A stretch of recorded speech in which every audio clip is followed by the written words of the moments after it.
Assalamualaikum warahmatullahi wabarakatuh.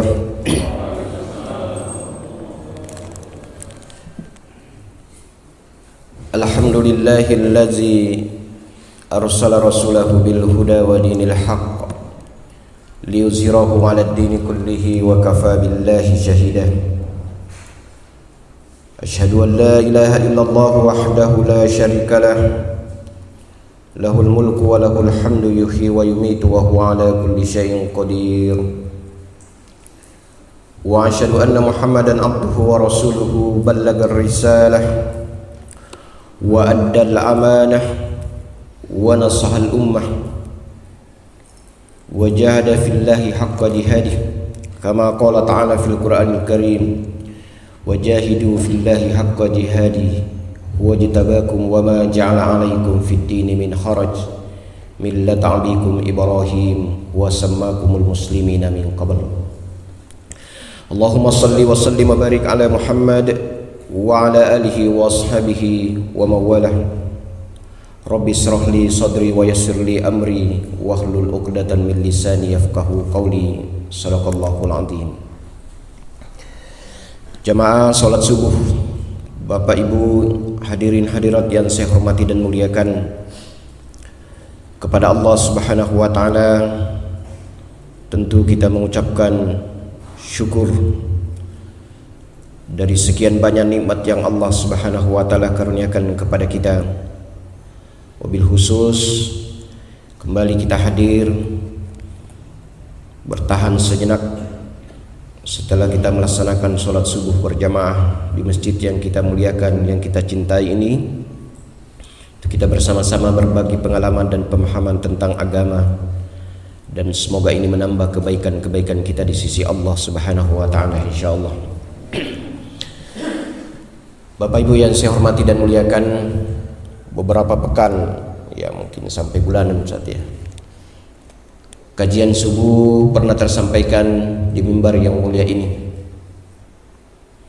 terkait dengan sirah atau sejarah yang mengambil dasar dari ayat Allah Subhanahu wa taala di dalam surah Al-Hajj, surah yang ke-22 ayat yang ke-52, yang intinya bahwa semua nabi, bahkan rasul sendiri yang diutus oleh Allah Subhanahu wa taala, tidak terkecuali di dalamnya adalah Nabi kita Muhammad sallallahu alaihi wasallam.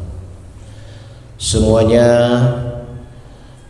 pernah atau setan mengupayakan untuk menggelincirkan beliau, utamanya dalam mengambil keputusan atau kebijakan-kebijakan, baik terkait kepada kepentingan pribadi beliau, kepentingan umat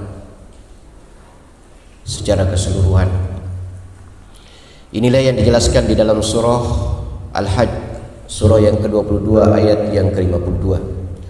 Wa ma arsalna min qablika min rasulin wala nabiyyin illa iza tamanna alqa syaitanu fi umniyatihi.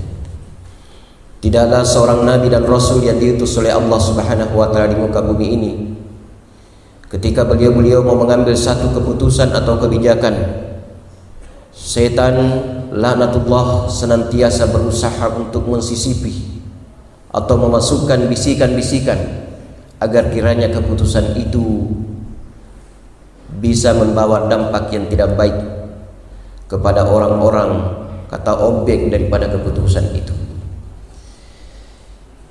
Inilah yang terjadi pada diri Nabiullah Adam alaihi salam ketika beliau sudah menikmati surga dengan sekian banyak kenikmatan-kenikmatan yang ada di dalamnya, diberikan aturan-aturan atau batasan-batasan bahwa tidak boleh mendekati tempat ini, tidak boleh memakan buah ini, tidak boleh menyentuh barang ini.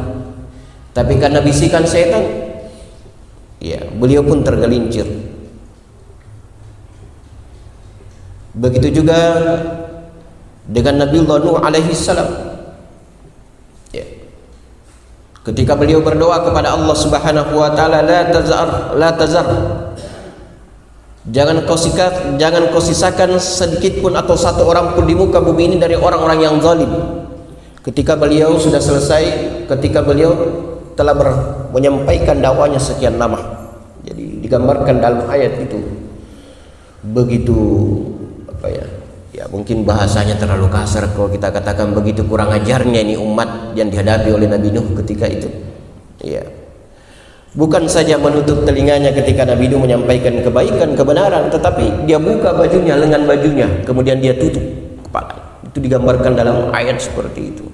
Saya tidak bisa bayangkan ya, seperti kata-kata kalau kita khutbah Jumat tiba-tiba ada jamaah membuka bajunya, naikkan, menutup seperti itu. Saya tidak bisa bayangkan bagaimana gambaran khotib itu. Ini terjadi pada umat yang dibina oleh Nabiullah Nuh alaihi salam. Ya, dimasukkan jari dari telinganya, tangannya ke telinganya.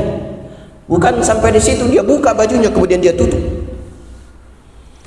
Dan ini bukan berlaku sekali dua kali pertemuan atau tidak hanya kajian pada Sabtu pagi, tapi setiap beliau menyampaikan kebaikan itu yang terjadi, yang dialami oleh Nabiullah Nuh alaihi salam, sehingga beliau berdoa, la tazar minal kafirina dayyara, jangan kau sisakan ya Allah satupun umat dari kalangan orang-orang kafir untuk hidup di muka bumi ini.